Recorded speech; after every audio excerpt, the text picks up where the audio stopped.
السلام عليكم، يا رب تكونوا بخير. وحشتوني جدا جدا قد الدنيا. قبل اي حاجه واي مقدمات بشكركم من كل قلبي على اي حد فيكم ساب لي رساله او تعليق او حب يطمن عليا باي طريقه. بجد حبكم ده نعمه كبيره قوي من ربنا. البريك اللي انا اخدته حبيت استغله احسن استغلال، فقلت كده اعمل لكم مجموعه فيديوهات وانا متحمسه كده ان انا ارجع لكم بفيديوهات تكون قويه، يعني كنوع من المصالحه عن فتره الغياب الكبيره اللي انا غبتها. الشتاء اللي فات عملت فيديو كان شامل ومختلف عن مشروبات القهوة الساخنة أو القهوة الساخنة، علشان في ناس فيكم بتزعل من كلمة ساخنة بتاعتي.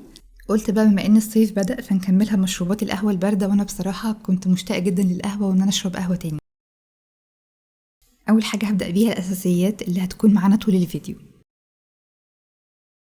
أول حاجة هحضرها هتكون صوص الوايت موكا. أنا جربت طرق مختلفة كتير جدا ليه، لكن دي هتديكوا نفس الطعم تقريبا.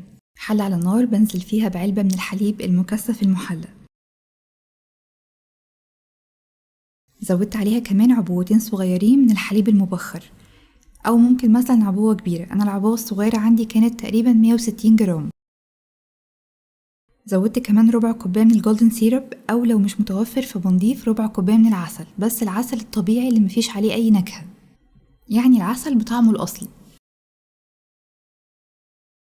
ضفت كمان معلقة كبيرة من الزيت، ممكن زيت نباتي، زيت ذرة، أو زيت دوار شمس، لكن الأفضل كمان نضيف معلقة كبيرة من زيت جوز الهند، بيدي نتيجة أفضل.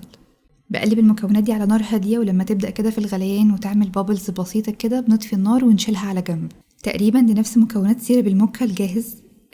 هو معدي على أمازون $40، ده غير طبعا الشحن، فالأوفر ليكوا تحضروه في البيت.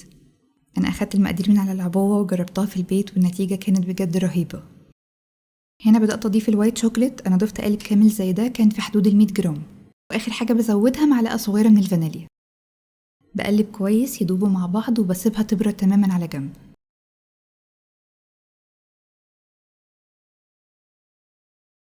تاني حاجة هحضرها هتكون صوص الموكا. زي ما عملنا في الوصفة الأولى هنضيف هنا عبوة من الحليب المكثف المحلى، وعليها عبوتين صغيرين أو عبوة كبيرة من الحليب المبخر. زودت كمان معلقتين كبار من الكاكاو الخام الغير محلى، وكل ما كان نوع الكاكاو كويس كل ما أخدته مشروب موكا طعمه كده حلو. بزود عليها كمان نص معلقة صغيرة من القهوة سريعة الذوبان. ضفت كمان ربع كوباية من الجولدن سيرب، أو زي ما قلنا إن بديله العسل. بقلب المكونات دي كمان على نار هادية. أول ما الكاكاو كده يدوب والخليط يقلب معايا بلون الشوكولاتة ويبدأ في الغليان بسيط برفعه من على النار. زودت هنا 100 جرام من الشوكولاتة الدارك، ويا ريت الشوكولاتة الدارك ما تزيدش عن 50%، يعني علشان الصوص ما يبقاش مر قوي.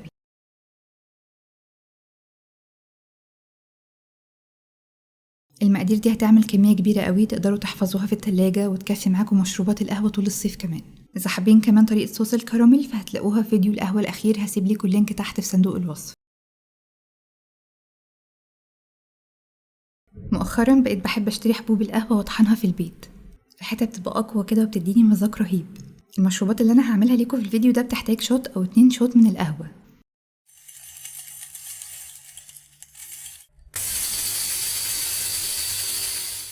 أنا هوريكم طريقتين ناخد بيهم شوت القهوة اللي هو الاسبريسو. أكيد والأحلى واللي كلنا نعرفه إننا بناخد شوت أو 2 شوت يكونوا طازة كده من المكنة بتاعة القهوة. ريحة القهوة حرفيا بتحسسني إن أنا داخلة كده كافيه في إيطاليا، وريحة الاسبريسو يعني مالية المكان، وبطلب جنبها قطعة تيراميسو إيطالي، الريحة دي بتاخد عقلي بجد. أو لو ما عندناش ماكينة، الطريقة الأسهل والأبسط جدا إننا نعمل قهوة سريعة الذوبان. تتباع عبوات زي دي كده واختاروا المكتوب عليها اسبريسو، بتبقى نكهتها قوية وبتديكوا طعم أحلى شوية. كل معلقة كبيرة بتحتاج 60 مللي من الماء الساخن، بندوبها كويس كده ويبقى عندنا شوت واحد من الاسبريسو، أو نعمل 2 شوت على حسب ما بنحب قوة القهوة في المشروب.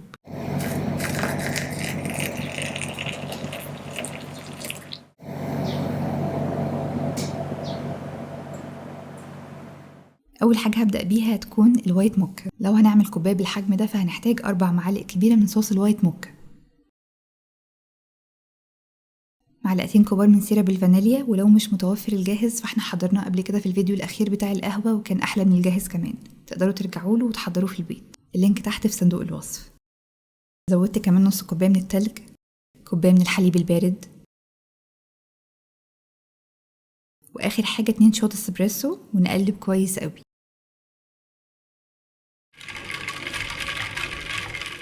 زينت هنا بكريمة مع شوية صوص كراميل او تسيبوها سادة كده زي ما تحبوا، حرفيا مش هتفرقوها عن الجاهزة.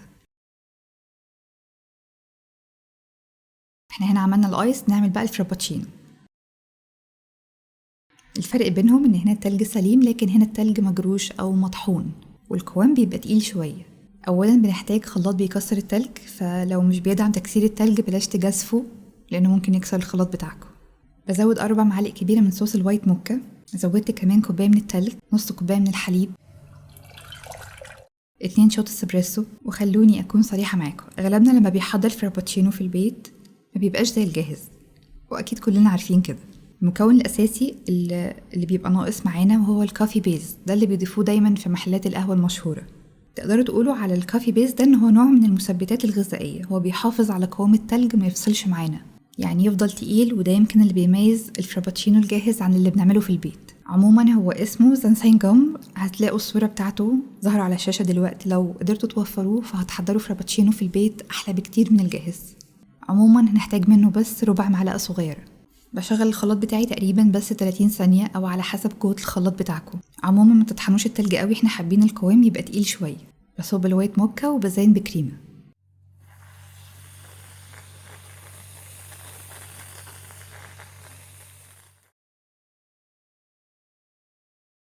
تاني واحد معانا هيكون الموكا. بزود 4 معالق كبيرة من سيرب الموكا اللي احنا حضرناه في البداية، عليهم معلقتين كبار من سيرب الفانيليا، زودت كمان نص كوباية من التلج وكوباية من الحليب. الايس ده عكس الفرابتشينو، الفرابتشينو بنحتاج كوباية تلج ونص حليب، في الايس بنحتاج كوباية حليب ونص تلج. زودت كمان 2 شوت من الاسبريسو وبقلب كويس.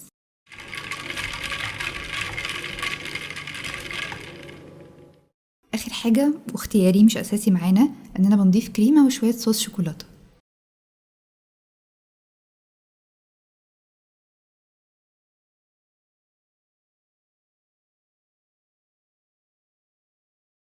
طيب لو حابين نحضر الموكا فرابتشينو، ففي الخلاط هنضيف 4 معالق كبيرة من صوص الموكا. المعلقة اللي انا بشتغل بيها دي بمعلقتين، فانا بقول لكم 4 معالق على الاساس ده.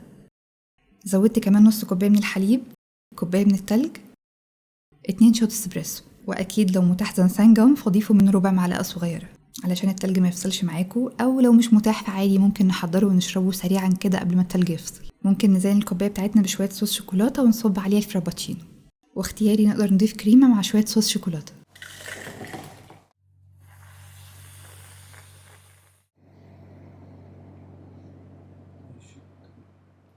طعمه رهيب، يعني حاجة كده انت عايش بجد.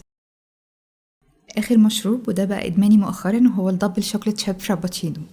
4 معالق كبيرة من صوص الموكا اللي احنا حضرناه كمان في البداية، بزود عليهم معلقتين كبار من سيرب الكوكيز، لو مش متوفر اختياري، انا بضيفه كده بعزز الطعم شوية مش اكتر، لكن مش اساسي في الوصفة دي فاستغنوا عنه. زودت كمان ربع كوباية من الشوكولاتة، شوكولات شيبس زي دي. بضيف كمان نص كوباية من الحليب وكوباية تلج.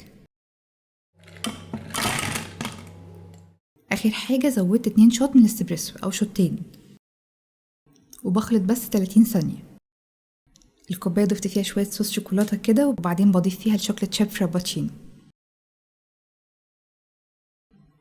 نزين بكريمة.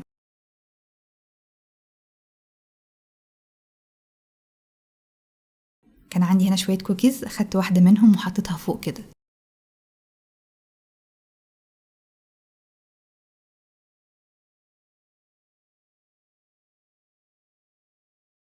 آخر 3 مشروبات معانا هيكونوا في منتهى السهولة، اللي مكسلين يقوموا يعملوهم على طول. أنا حبيت أعملهم مع بعض لأن هما شبه بعض قوي والناس بتتلخبط بينهم شوية، الآيس لاتيه والسبانيش لاتيه والآيس كوفي.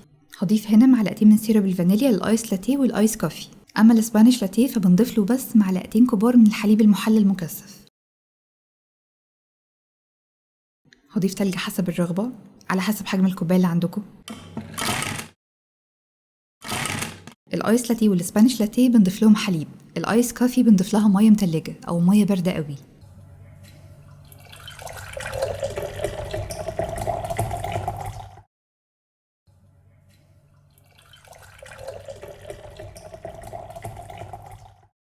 كل واحد فيهم بقى بنضيف له 2 شوت من الاسبريسو. بعشق شكل الاسبريسو وهو بينزل في المية، يعني ممكن أكون بعمل الآيس كافي علشان أشوف الشكل ده.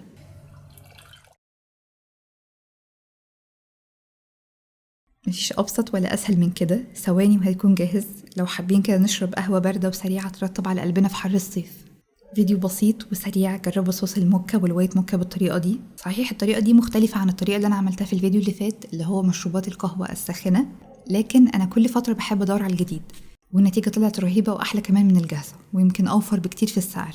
لو حابين كمان تعملوا مشروبات زي الكراميل ماكياتو أو الفلات وايت فارجعوا للفيديو القديم، عملنا فيه مشروبات كتير جدا وكلها كانت حلوة قوي.